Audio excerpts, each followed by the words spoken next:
We have a president right now, this is not political. We have a president right now that if you ask the people that hate him, if you ask the press to describe the president in one word, they would use the word liar more times than not. They would say he's a liar. Now, I personally, I'm not a stupid man, but I personally have not found him to be purposely deceitful, as is the definition of that. You can disagree with me, that's okay. If you do, you're gonna miss the bigger point, because I'm not talking about President Trump. But here's what happens.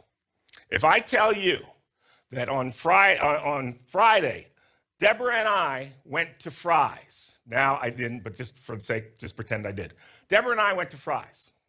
Then later, you find out that not only did Deborah and I go to Fry's, but Sarah, our daughter, who runs the AV in there, also went to Fry's.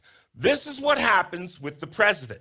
Because he's got probably 100,000 people with computers slicing and dicing every word he says. See, like every other president who got all the notes and got prepped before he comes out to talk, this guy just blurts it out.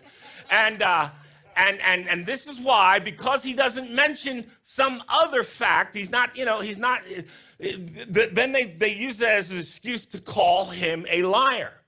I appreciate it when people come up to me and say, Pastor Steve, what did you mean when you said, the building is blue?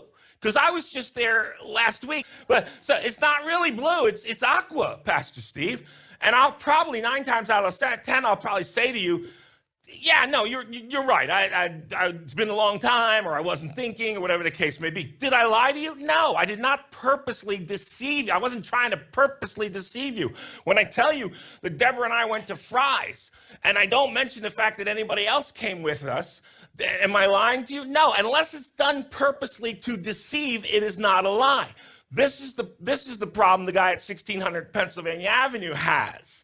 He just blurts it out off the cuff, and then there's hundreds of thousands of unmarried 30-year-old men in their underwear, in their mom's basement with laptops, and they've got 1,400 followers on their Twitter account, and they sit there and say, President Trump is a liar, he's a liar. He didn't mention that, and this is exactly what happens. But let's just deal with the facts here.